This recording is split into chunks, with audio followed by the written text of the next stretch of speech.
Hello everyone, स्वागत है आप सभी का आपके अपने channel Sanju Sheoran exam pro में। आज की इस वीडियो में हम भाई एक बहुत ही महत्वपूर्ण टॉपिक जो कि क्या है भाई, आपदा प्रबंध, और इम्पोर्टेंट है भाई। ये अपने एचएससी के द्वारा जो सीईटी मेन एग्ज़ाम होगा उसके लिए भाई मोस्ट इम्पोर्टेंट टॉपिक है। तो उसको शुरू करेंगे। आज हमारी ये फर्स्ट क्लास रहेगी भाई। इसमें हम क्या पढ़ेंगे, आपदा प्रबंध का परिचय पढ़ेंगे। और इसके अलावा भाई इसके अंतर्गत और हम क्या क्या पढ़ेंगे, संकट क्या होता है वो पढ़ेंगे, सुभेद्यता क्या है, जोखिम क्या है, क्षमताएं क्या होती हैं, और आपदाओं का जो वर्गीकरण है यानी कि क्लासिफिकेशन ऑफ डिजास्टर, इसको बारे में पढ़ेंगे। इसके अलावा आपदा प्रबंध चक्र के बारे में पढ़ेंगे। तो इस प्रकार से भाई आज की इस वीडियो में हम भाई इन टॉपिकों को कवर करेंगे 1 बाय 1, और इस प्रकार से भाई इस टॉपिक को कंप्लीट करेंगे। तो चलिए शुरू करते हैं बिना किसी देरी के। आपदा प्रबंध का परिचय यानी कि इंट्रोडक्शन डिजास्टर मैनेजमेंट क्या होता है भाई। देखिए, आपदाएं, ठीक है, क्या है भाई, आपदाएं प्राकृतिक और मानवजनीय दो प्रकार की होती हैं। यू नो वेरी वेल, विश्व भर में सामान्य है। लेकिन देखिएगा, भारत विश्व में प्राकृतिक संकटों के जोखिम के प्रति सुभेद्यता के मामले में भाई शीर्षक स्थान पर है। कौन से स्थान पर है? शीर्षक स्थान पर है। आपदाएं क्या है, सबसे पहले हम पढ़ते हैं भाई आपदाएं क्या है यानी कि डिजास्टर क्या है। इंपॉर्टेंट है, यहाँ से क्वेश्चन बन सकता है भाई। जहाँ से क्वेश्चन बनेगा मैं आपको बताऊंगी, यहाँ से क्वेश्चन बन सकता है। कैसे आएगा भाई, देखिएगा। आपदा जो शब्द है इसकी उत्पत्ति किस शब्द से हुई है? पहला क्वेश्चन ये बनेगा, किस शब्द से हुई है? फ्रेंच शब्द से हुई है। और डिजास्ट्रे, जिसे क्या बोलते हैं भाई, डिजास्ट्रे से हुई है। यह दो शब्दों से मिलकर बना है। कितने शब्दों से मिलकर बना है भाई डिजास्ट्रे? दो शब्दों से, डैश और एस्टर। डैश का जिसका अर्थ होता है भाई खराब, और एस्टर जिसका अर्थ होता है सितारा। इस प्रकार यह शब्द खराब या फिर अमंगल सितारे को क्या करता है भाई, संदर्भित करता है। किसी आपदा को निम्नलिखित रूप से क्या किया जा सकता है भाई, परिभाषित किया जा सकता है। परिभाषा इंपॉर्टेंट है, इससे आप समझ पाओगे एक्चुअल में आपदा होती क्या है। देखिए, किसी समुदाय या समाज के सुचारू रूप से कार्य करने की ऐसी गंभीर बाधा जो व्यापक भौतिक, आर्थिक, सामाजिक, पर्यावरणीय क्षति उत्पन्न करती है, जिसके प्रभावों से निपटना समाज द्वारा अपने संसाधनों का उपयोग करते हुए संभव नहीं होता, उसी को क्या क्या कहते हैं भाई, आपदा कहते हैं। क्या कहते हैं? आपदा यानी कि डिजास्टर। ठीक है। अब आपदा जो क्षति है, क्षति बोले तो हानि क्या होता है, उसके बारे में पढ़ेंगे। देखिए, आपदा के दौरान और आपदा के तुरंत पश्चात घटित होती है क्या भाई, आपदा क्षति। ओके। इसे सामान्यतः भौतिक इकाइयों में मापा जाता है। कैसे मापा जाएगा भाई? अगर हम बात करें आवास की, वर्ग मीटर में मापते हैं, सड़कों को हम किलोमीटर में। यह प्रभावित क्षेत्र में भौतिक परिसंपत्तियों के संपूर्ण और आंशिक विनाश और आधारभूत सेवाओं में व्यवधान और आजीविका के स्रोतों में हुई हानि को क्या करता है भाई, निरूपित करती है। आपदा प्रभाव क्या है भाई, किसी संकटपूर्ण घटना या आपदा के नकारात्मक प्रभावों और सकारात्मक प्रभावों सहित संपूर्ण प्रभाव को क्या है भाई, दर्शाता है। आपदा प्रभाव देखिएगा भाई, आपदा प्रभाव में आर्थिक, मानवीय, पर्यावरणीय प्रभाव सम्मिलित होते हैं। इसमें मृत्यु, चोटें, बीमारियां और मानव के शारीरिक, मानसिक, सामाजिक स्वास्थ्य पर पड़ने वाले अन्य नकारात्मक प्रभाव भी क्या होते हैं भाई, सम्मिलित होते हैं। आपदा संकट, सुभेद्यता व जोखिम की संभावित परिस्थितियों को कम करने की अपर्याप्त क्षमता के संयोजन का क्या होती है भाई, परिणाम होती है। इंपॉर्टेंट है भाई, अपर्याप्त क्षमता का ध्यान दीजिएगा। किस चीज़ का भाई? अपर्याप्त क्षमता का। ओके। अब हम पढ़ेंगे संकट क्या होता है भाई, इंपॉर्टेंट है संकट भी। तो संकट को इंग्लिश में पहली चीज़ तो क्या बोलते हैं भाई, देखिएगा, हेजर्ड। ठीक है, क्या है? हेजर्ड। जो हेजर्ड है, इस शब्द की उत्पत्ति भी किससे हुई है भाई, इंपॉर्टेंट है, किससे हुई है? फ्रेंच शब्द से हुई है, हेजार्ड से। और अरबी भाषा के किससे भाई, अज जहर से हुई है, जिसका अर्थ क्या होता है भाई, संयोग या फिर भाग्य। संकट को एक ऐसी खतरनाक स्थिति या घटना के रूप में परिभाषित किया जाता है जिसमें जीवन को नुकसान पहुंचाने, संपत्ति या पर्यावरण को क्षति पहुंचाने की क्या होती है भाई, क्षमता होती है। क्या होती है? क्षमता, कैपेसिटी होती है। ठीक है।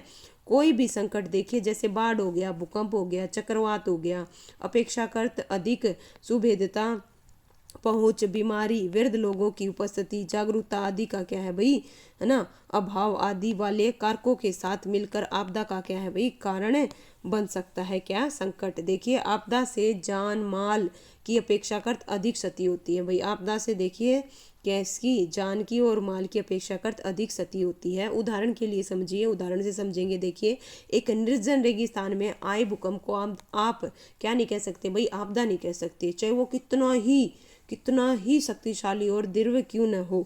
भूकंप केवल तभी विनाशकारी होता है जब यह लोगों और उनकी संपत्ति और गतिविधियों को क्या क्षति पहुंचाए। इस प्रकार आपदा केवल तभी घटित होती है जब संकट और सुभेद्यता का क्या होता है भाई, संयोजन होता है। साथ ही व्यक्ति या समुदाय और पर्यावरण की इन आपदाओं का सामना करने की बेहतर क्षमता से संकट का प्रभाव क्या हो जाता है भाई, कम हो जाता है। ठीक है, उम्मीद करती हूँ संकट आपको समझ में आया होगा। लीजिए अब हम समझेंगे प्राकृतिक संकट और आपदा के बीच के अंतर को। प्राकृतिक संकट क्या है और आपदा क्या है।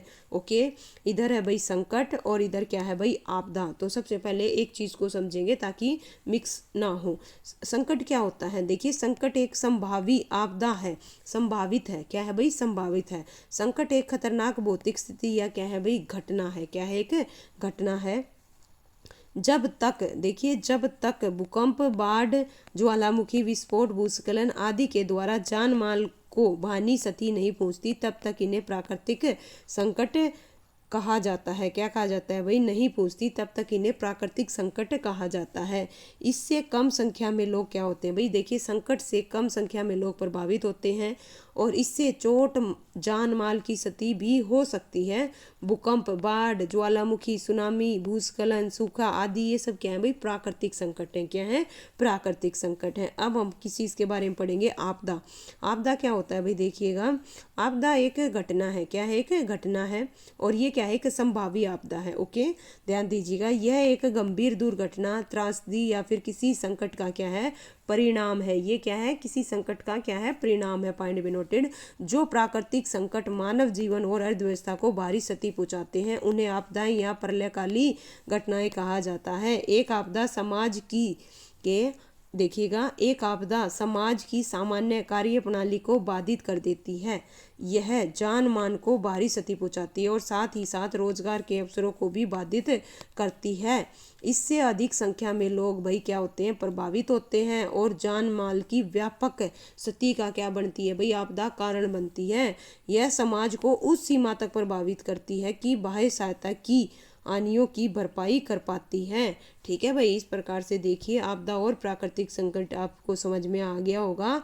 तीसरा जो हमारा पॉइंट था वो क्या था भाई, सुभेद्यता। क्या था भाई, सुभेद्यता। ये कोई एक है ना पॉजिटिव शब्द नहीं है, ये क्या है, एक नेगेटिव शब्द है। समझिएगा सुभेद्यता होता क्या है। सुभेद्यता को भौतिक, सामाजिक, आर्थिक, पर्यावरणीय कारकों या प्रक्रियाओं द्वारा निर्धारित ऐसी परिस्थितियों के रूप में परिभाषित किया जा सकता है जो संकट के परिणाम स्वरूप उत्पन्न, किसके स्वरूप भाई, ध्यान दीजिएगा, संकट के परिणाम स्वरूप उत्पन्न प्रभावों के प्रति किसी समुदाय की सुगृह्यता में वृद्धि करती है। क्या करती है भाई, वृद्धि करती है और विभिन्न प्रकार की हो सकती है। समझिएगा, जैसे आर्थिक सुभेद्यता क्या होती है भाई, निर्धन परिवारों को अनधिकृत बस्तियों में रहना पड़ सकता है क्योंकि वे सुरक्षित क्षेत्रों में रहना वह नहीं कर सकते। भौतिक सुभेद्यता क्या है भाई, लकड़ी के घर जिनकी एक भूकंप से ढहने की संभावना कम होती है परंतु आग के प्रति अधिक सुभेद्य होते हैं। इसी प्रकार से अगर मैं बात करूं सामाजिक सुभेद्यता क्या है भाई, देखिए बाढ़ के आने पर कुछ नागरिक जैसे कि बच्चे, बुजुर्ग और जो निःशक्त जन है स्वयं की रक्षा करने या आवश्यकता पड़ने पर आपदा प्रभावित स्थल से बाहर निकलने में असमर्थ हो सकते हैं भाई। जोखिम, जोखिम क्या होता है भाई, रिस्क। ओके, इंपॉर्टेंट है आपसे ये जो है भाई, यहाँ पे इंपॉर्टेंट है जोखिम, यानी कि इंग्लिश में क्या बोलेंगे, रिस्क। क्या होता है जोखिम, देखिए किसी विशिष्ट समय अवधि में किसी निर्देशित क्षेत्र में संकट की घटना के कारण होने वाली अनुमानित हानि की माप क्या है भाई, जोखिम। जोखिम देखिए किसी विशिष्ट संकटपूर्ण घटना की तथा उससे होने वाली हानियों की संभावना का एक फलन है भाई। फलन बोले तो एक फंक्शन है। ठीक है, क्या होता है देखिए, जोखिम इक्वल टू संकट इनटू में सुभेद्यता। जोखिम का स्तर वस्तुतः संकट की प्रगति और प्रभावित हुए तत्वों की सुभेदता और उन तत्वों की आर्थिक मूल्य पर निर्भर करता है। भाई इंपॉर्टेंट है, यहाँ से क्वेश्चन बन सकता है। जो जोखिम का स्तर है वो किस चीज़ पर, भाई संकट की प्रगति पर गौर फरमाइएगा। किस चीज़ पर भाई, संकट की प्रगति, प्रभावित हुए तत्वों की सुभेदता और उन तत्वों के आर्थिक मूल्य पर क्या करता है भाई, निर्भर करता है। ठीक है। और क्षमता क्या होता है भाई, गौर फरमाइएगा। देखिए क्षमता बोले तो इंग्लिश में कैपेसिटी, क्या होता है भाई, आपदा जोखिम को प्रबंधित, क्या है भाई, क्या है, प्रबंधित एवं न्यूनीकृत करने तथा प्रत्याशा को प्रबल बनाने के लिए किसी संगठन, समुदाय या समाज के भीतर उपलब्ध सभी सामर्थ्यों, विशेषताओं और संसाधनों के समुच्चय को क्षमता कहते हैं। क्षमता में अब संरचना, संस्थान, मानव ज्ञान और कौशल तथा सामूहिक विशेषताएं जैसे कि सामाजिक संबंध, नेतृत्व, प्रबंध आदि क्या होते हैं भाई, सम्मिलित हो सकते हैं। सामना करने की क्षमता, क्या है भाई, सामना करने की क्षमता क्या होता है भाई, देखिएगा सामना करने की क्षमता, यह उपलब्ध कौशलों और संसाधनों का उपयोग करते हुए प्रतिकूल जो भी परिस्थितियां हैं, जो भी जोखिम है, आपदाएं हैं, उनको प्रबंधित करने की लोगों और संगठनों और प्रणालियों की क्या है भाई, क्षमता है। इस क्षमता के लिए सामान्य समय के साथ साथ आपदाओं या प्रतिकूल परिस्थितियों में भी सतत जागरूकता, संसाधनों वह कुशल प्रबंध की आवश्यकता होती है। आपदा का सामना करने की ये क्षमताएं आपदा जोखिम के न्यूनीकरण में भी सहायक हो सकती हैं भाई। ठीक है, इस प्रकार से देखिएगा सामना करने की क्षमता, उम्मीद करती हूँ आपको समझ में आ गया होगा। अब हम पढ़ेंगे आपदा का वर्गीकरण, क्लासिफिकेशन ऑफ, क्या है भाई, डिजास्टर क्या होता है, गौर फरमाइएगा। दो मुख्य श्रेणियों में बांटा गया है, कौन कौन सी हैं, एक तो प्राकृतिक, दूसरी है भाई मानव जन्य। प्राकृतिक आपदाएं क्या होती हैं भाई, वे आपदाएं जो प्राकृतिक जैसे मौसम संबंधी, भूगर्भीय और जैविक मूल की परिघटनाओं के कारण होती हैं। चक्रवात हो गया, सुनामी हो गया, भूकंप हो गया, ज्वालामुखी विस्फोट उन प्राकृतिक आपदाओं के उदाहरण हैं जो पूर्णतः प्राकृतिक मूल की हैं। भूस्खलन, बाढ़, सूखा, आग आदि सामाजिक प्राकृतिक आपदाएं हैं भाई। गौर फरमाइएगा, आपसे क्या पूछा जा सकता है, यहाँ से इंपॉर्टेंट है भाई, कौन सी तो प्राकृतिक मूल की हैं, कौन सी सामाजिक प्राकृतिक आपदाएं हैं। ठीक है, दोनों आपको पता होना चाहिए भाई। देखिए जो चक्रवात हो गया, सुनामी हो गया, भूकंप हो गया, ज्वालामुखी हो गया, ये तो है प्राकृतिक आपदाओं के उदाहरण पूर्णतः। ठीक है, लेकिन भूस्खलन हो गया, बाढ़ हो गया, सूखा हो गया, आग, ये है सामाजिक प्राकृतिक आपदाएं, क्योंकि ये प्राकृतिक और मानव जन्य दोनों के कारणों से क्या होती है भाई, घटित होती है, इसीलिए इन्हें सामाजिक प्राकृतिक आपदाएं। ओके, और उदाहरण के तौर पर देखिए बाढ़ की स्थिति, अत्यधिक वर्षा, भूस्खलन और मानव अपशिष्ट के कारण जल निकासी में व्यवधान के कारण उत्पन्न हो सकती है भाई। ठीक है, इसी प्रकार से मानव जन्य आपदाएं क्या होती हैं भाई, वे आपदाएं जो मानवीय उपेक्षाओं, असावधानी के कारण घटित होती हैं। ये उद्योगों और ऊर्जा उत्पादन इकाइयों में बद होती हैं और इनमें विस्फोट, विषाक्त अपशिष्टों का रिसाव, प्रदूषण, बांध का टूटना, युद्ध, नागरिक संघर्ष आदि सम्मिलित होते हैं। इसमें कई आपदाएं घटित होती रहती हैं, जबकि कुछ कभी कभी घटित होती हैं भाई। ठीक है, अब हम पढ़ेंगे, उम्मीद करती हूँ आपको कितने वर्गीकरण किया गया भाई, दो प्रकार से, प्राकृतिक और मानवजन्य, समझ में आ गया होगा। लीजिए अब हम पढ़ेंगे आपदा प्रबंध चक्र, डिजास्टर मैनेजमेंट साइकिल। आपदा जोखिम प्रबंध में वे सभी गतिविधियां, कार्यक्रम और उपाय सम्मिलित होते हैं जो एक आपदा से पहले और उसके दौरान, उसके पश्चात क्या है भाई, अपनाए जाते हैं। ध्यान दीजिए, जो एक आपदा से पहले, दौरान और उसके पश्चात अपनाए जाते हैं। आपदा प्रबंध की एक आदर्श सतत प्रक्रिया में सम्मिलित चरण क्या क्या है भाई, गौर फरमाइएगा। सबसे पहले है देखिए आपदा प्रबंध जोखिम प्रबंध चरण, क्या है भाई, आपदा पूर्व जोखिम प्रबंध चरण, जिसमें भाई रोकथाम, समन और तैयारी सम्मिलित होती हैं। ध्यान दीजिए, जो जोखिम प्रबंधन चरण है आपदा पूर्व का, उसमें रोकथाम, समन और तैयारी सम्मिलित होती हैं। आपदा पश्चात जो है भाई संकटकालीन प्रबंधन चरण, इसमें राहत, अनुक्रिया, पुनर्वास, पुनर्निर्माण और सामान्य स्थिति की क्या है भाई, बहाली, क्या है भाई, बहाली सम्मिलित है। ठीक है, लीजिए इस प्रकार से इसके 3 चरण है भाई। कितने चरण है भाई, 3 चरण है। सबसे पहला भाई आपदा से पहले या आपदा से, जिसे क्या बोलते हैं, पूर्व बोलते हैं।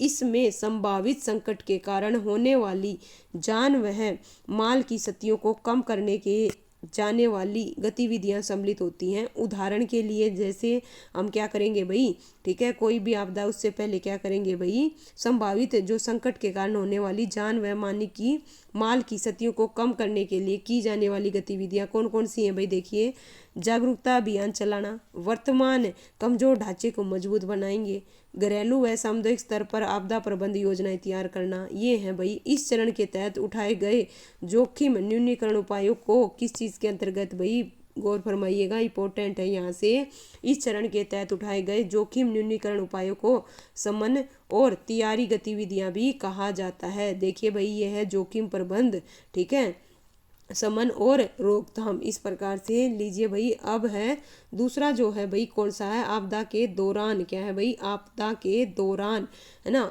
आपदा का घटित होना, ठीक है, इसमें पीड़ितों की आवश्यकताओं की पूर्ति और रसद सामग्री उपलब्ध कराने संबंधी, उनके कष्टों को कम करने संबंधी पहलों को सम्मिलित किया जाता है। इस चरण के तहत सम्मिलित गतिविधियों को आपदाकालीन अनुक्रिया गतिविधियां कहा जाता है।